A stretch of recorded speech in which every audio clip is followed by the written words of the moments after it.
嗨，大家好，我是坦平树。今天是2025年1月12号。这一期咱们继续胡聊胡适、胡指、胡威，还有胡一进老师。今天因为是周末，胡适的消息还是比较少的。我们先看《经济日报》，它刊登一篇文章，说为壮大耐心资本提供更好的环境。这个《经济日报》文章称，壮大耐心资本，稳定的投资预期至关重要。资本的耐心不会无缘无故产生，更需要一个稳定、透明、可预期的环境来呵护。这就要求着力增强宏观政策取向的协同性、一致性，加强财政、货币、产业、科技等政策协调配合，提高政策制定和执行的透明度，增强市场的理解和信任，为耐心资本创造更为安全的投资环境。尤其应健全完善适配长期投资的资本市场基础制度，优化募投管退全链条各环节，并加强投资者保护，对于财务造假、欺诈、发行、操纵市场等恶劣行径，坚持零容忍执法态度，确保市场的公平、公正、公开，让资本能够俯下身、放下心，长久干，做创新创业的长跑搭档。这个经济日报写的还挺有意思，创新创业的长跑搭档，他号召要壮大耐心资本。什么叫耐心资本？不太清楚，反正它的概念非常多。现在金融消费者自己也创造出了一个名词，叫山顶资本。什么叫山顶资本？大家看一段视频，连海外都在传。听说在大 A 有个散户组织叫山顶资本，山顶资本每一次加仓都在山顶。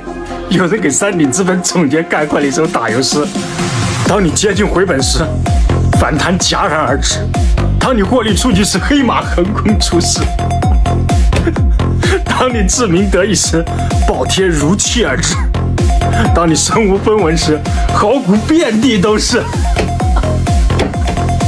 这个UP主总结的还是非常到位的。金融消费者实际上是山顶资本，不是什么耐心资本，也不是什么长线资本。用山顶资本来形容小散户那是恰如其分的。记住了，你是消费者，金融消费者也是消费者，是要买单的。消费买单天经地义。如果你非要说自己是投资者，那也没毛病，那你就是个山顶资本，这是咱们实力最强大的资本。原央行行长戴相龙说，我国上市公司质量总体是好，不能用交易指数衡量监管水平，预计今年股市将好如去年。我国上市公司质量总体是好的。央行原行长戴相龙1月11日在第29届中国资本市场论坛上表示，我国的世界500强企业数量已超过美国，4大银行名列世界10大银行前4名。2023年5大商业银行净资产利润10%左右，国有企业净资产利润率近7%，上市国有企业净资产利润率还要高一些。2010年到2023年，非金融企业上市公司平均净资产利润率大体保持8%左右。只要坚持长期投资，会获得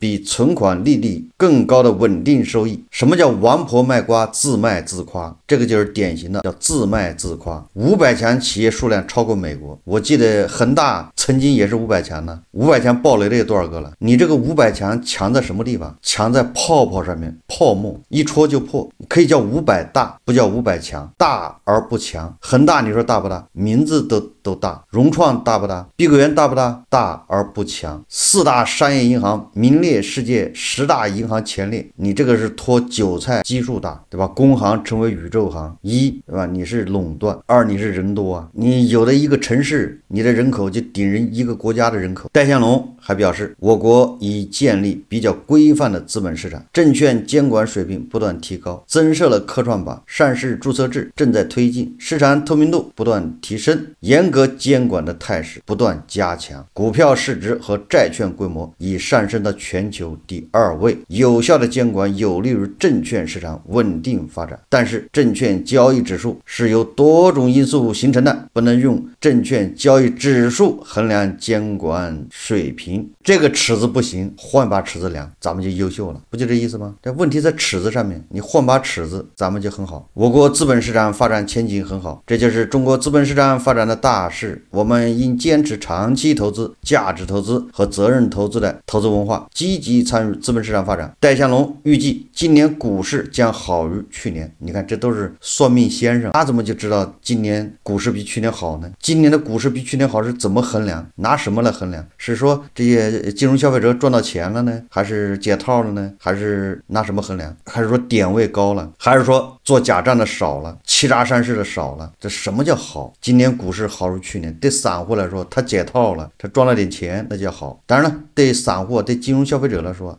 他没有办法认清胡适。下面有一个叫王德培的专家，他呀有一段讲话，对吧？道出胡适的本质或者接近本质。大家看视频啊。但是春风不度玉门关，这个玉门关是什么？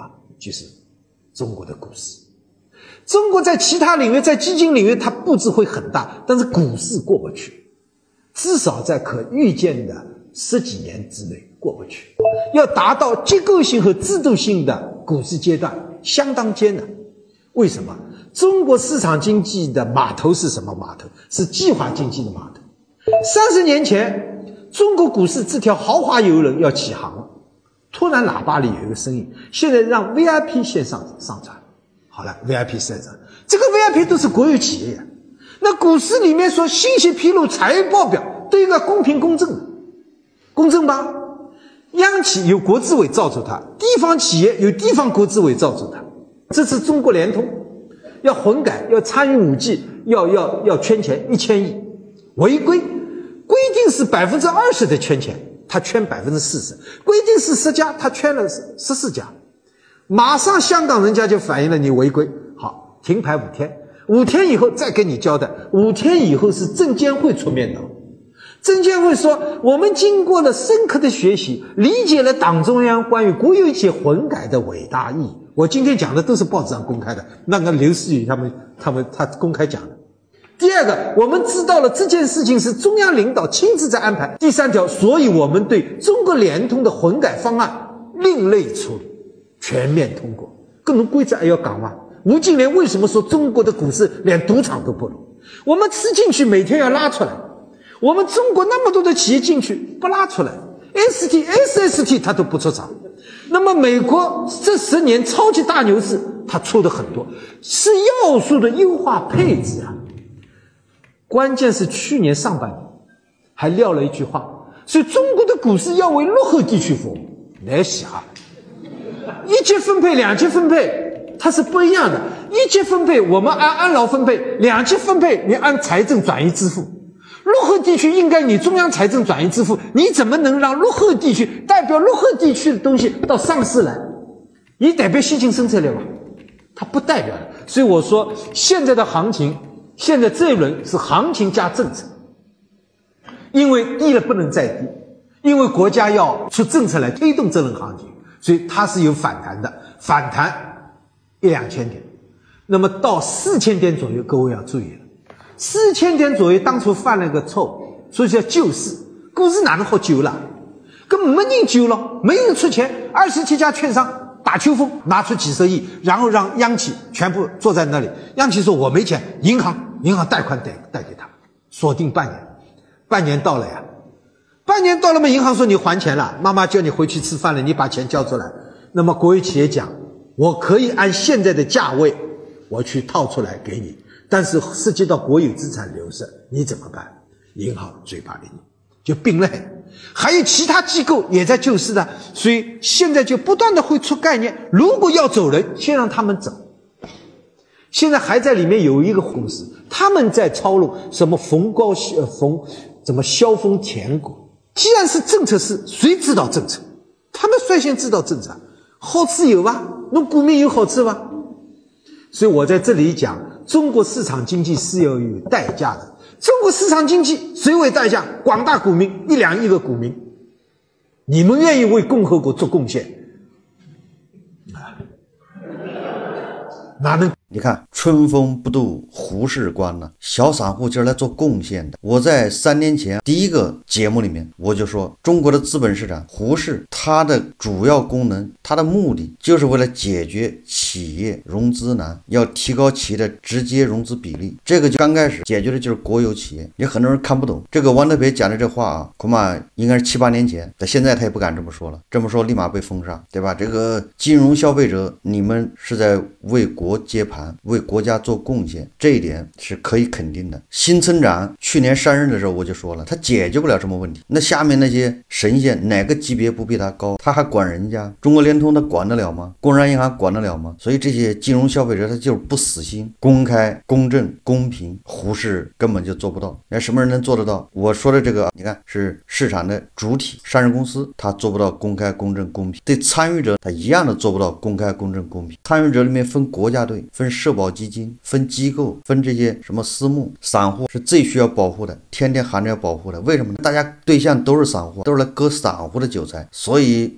咱们要保护他。韭菜要按计划的割，不能无序的割，乱割，割没了，所以要保护。每次一救市，你看看是不是国家队，是不是社保基金，又是赚的盆满钵满，谁买单？最后都是散户买单。当然这个我是不反对的，因为社保基金赚了钱，那就是我赚了钱，咱都是既得利益者，散户出钱，只要你不买股票，你就没出钱。今年股市将好如去年，恐怕社保基金要多收3、5斗，这个也不是什么坏事，那只能是苦一苦小散户。还说了参与的这些什么国家队、社保机构、小散户，独独没有提到基民。这个基民实践证明他也是倒霉催的，本来基民是通过机构，是不是通过专业的人去炒，是不是能够避这个坑？不是，他并没有因为你是基民就得到善待，基民也是韭菜，也得割。怎么割基民的韭菜？那就通过这些机构，通过这些基金。散户不敢追高的股票，基金帮你买；散户不敢站岗的股票，基金经理帮你站岗；散户不想成为山顶资本，基金经理帮你实现山顶资本。你比如说，这个是券商中国报道的11月12号，说寒武纪市值占上3000亿，暴涨10多倍后，公募加速上车，多个基金经理从其他赛道换仓加码 AI， 也就是说把别的股票抛掉了，来追这个涨了10倍的寒武纪，这就是公募基金干的事。散户都不敢追，公募基金追，再帮你去站岗。你说这些基民爽不爽？在去年涨幅冠绝所有股票之后，步入2025年，寒武纪再度单杆上涨急先锋，股价接连创下历史新高，当前市值超过3000亿元。在暴涨10多倍后，寒武纪已然成为科创板巨头，总市值排行第3位，仅次于中芯国际和海关信息。但股价节节攀高的寒武纪，基本面却略显单薄。2024年前3季度，公司营业收入 1.85 亿元，同比增长 27.09%， 规模净利润负的7.25亿，同比减亏，也就是这公司还在亏损。说但寒武纪股价暴涨，实打实造福了一批基金和个人投资者，而公募在10倍股价之后加速上车，更加强化了故事尚未结束的印象。多个重仓其他赛道的基金经理在1月初换仓加入人工智能大战。2025年开年后有多个交易日，许多基金经理的净值显著背离公开披露的重仓股组合，但却在净值变化上趋同于寒武纪为代表的人工智能股价走势。这暗含着越来越多的机构资金从其他赛道实施大幅度切换，加码流入 AI 赛道。根据已披露的基金前10大持仓股数据，寒武纪有近 20% 的股份被公募基金重仓持有，其中不乏明星基金经理等将其买制成第一大重仓股。第一大重仓股什么意思啊？不就是公募基金帮你买吗？你害怕是吗？你这个要让基民自己买，他肯定不敢买，公募基金帮你买，这就是基金抱团扎堆一只股票，抱团取暖。显而易见的是，公募对寒武纪等公司的巨大压注，似乎背离了基金在科技赛道选股层面的苛刻审美。但如此之多的基金经理在人工智能赛道选股上，几乎不可避免将寒武纪纳入重仓股。又暗示着这种一致性的压注并非以传统的审美而言，更加注重对远期空间的判断。这就大家知道为什么22年、23年这2年，公募基金帮基民赔了2万1，连胡锡进老师都坐不住了，对吧？基金赔这么多钱，居然基金经理一个个的都高薪，知道怎么赔的吧？赔别人钱他不心疼，无所谓，反正到时候发行的时候他再一吹一宣传，傻子多的是，照样会有人来买，根本不愁发不出去，反正韭菜太多啊，不割都不合适啊。我们再看媒体报道，牛散操纵股票被罚没4.7亿，这个够厉害，罚了4.7亿啊！1月10号，证监会发布行政处罚决定书，2017年6月14日至2021年1月29日，徐淼控制使用账户组，采取集中资金优势，连续买卖，在自己实际控制的账户间进行证券交易等手段，影响金陵体育股票交易价格和交易量，盈利1.567亿元。证监会决定没收徐淼违法所得1.57亿，并处以3.13亿罚款，就没1罚2，一共是4.7亿。这个数字让我想到了为什么村里面这个罚款不断，这个也算是某种形式的放水养鱼，你不能把这个鱼打绝了，所以得放着养它，到了过年挑大的搞几个出来杀一杀，过个好年， KPI 是不是就完成了，对吧？如果你要想把它池塘的鱼啊全部给它一网打尽，肯定有办法，但是你不能那么干，你必须要得养一些鱼在里面，把它养肥了，关键的时候挑几条出来，这也是一种生态。我们再看看这个胡锡进老师，最近网上流传说胡锡进老师已经清仓了，不炒股了，彻底的失望了，伤心了，而且还到处流传的截图，大家可以看一下。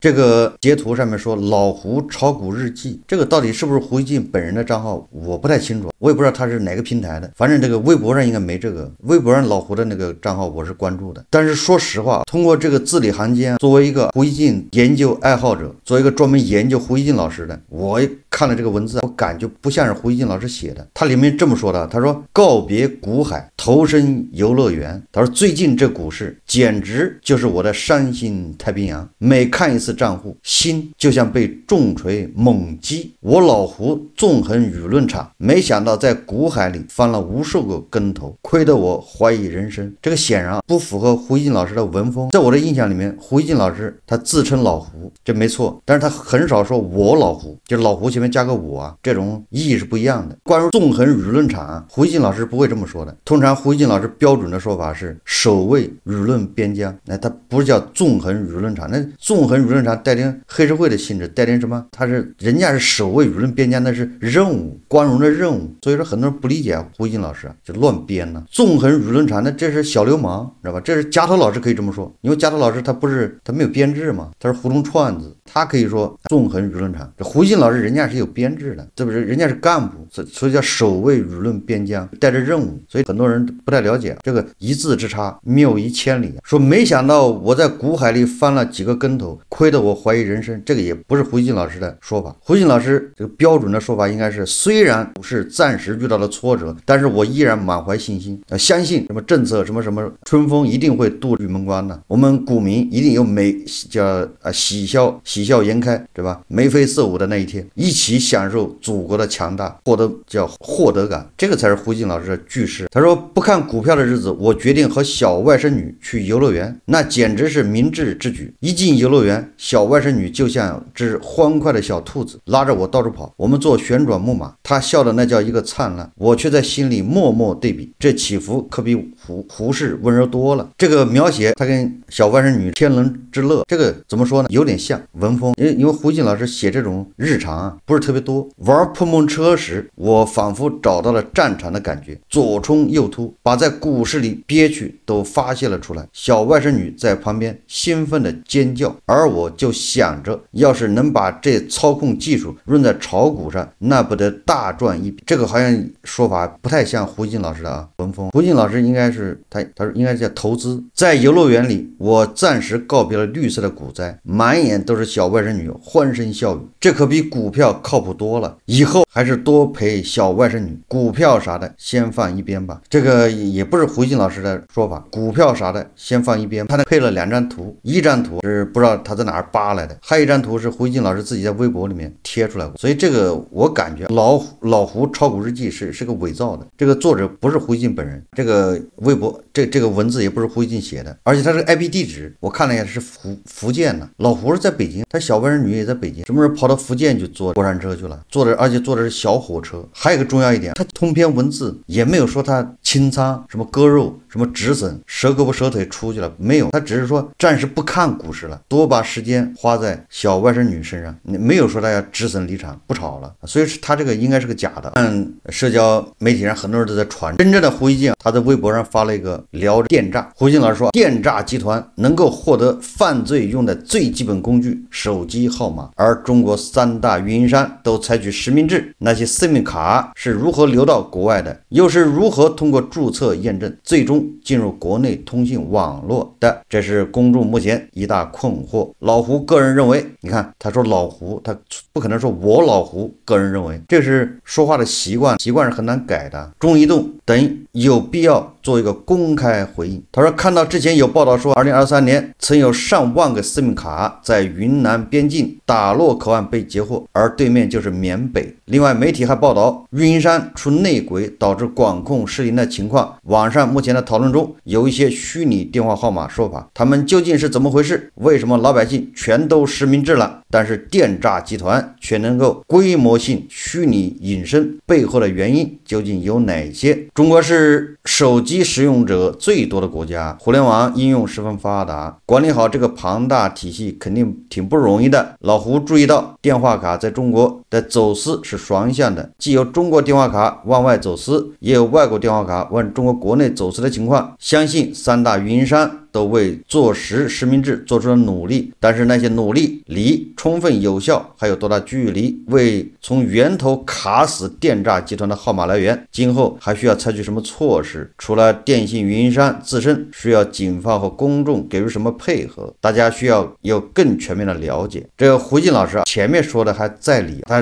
至少问了为什么老百姓全都实名制了，但是电诈集团却能规模性虚拟隐身，背后的原因究竟有哪些？应该说背后的原因让人感到暖心。胡锡进老师他能提出这个问题本来还挺好的本来等着他分析分析背后的原因是不是让人很暖心，结果他下面话锋一转，变成又为运营商说好话了，说我们国家电话多手机多，管不好也很正常，想管好挺不容易的。你看看又开始和稀泥，这事情就出在运营商这儿嘛，就是关于电话卡一事一议，关于电话卡它就在运营商这儿，不要去找别的，就是内鬼。大家知道运营商的收入为什么还在增长？当然你看运营商都上市公司的收入是要增长的，不增长你的股价就掉。那大家想一想，运营商的收入来源哪几个？现在运营商的收入有2块，一个比如说就是数字业务宽带流量，还有一个语音业务。语音业务基本上就正常人已经不用了，很少用。你现在拿起电话还通过运营商打电话，是不是越来越少？这块收入以前占90%，记住了，在10几年前移动互联网出来之前，运营商的收入90%是语音业务，就是打电话1分钟4毛钱，接电话也4毛，就这意思。但是这个收入是不是一直在减少？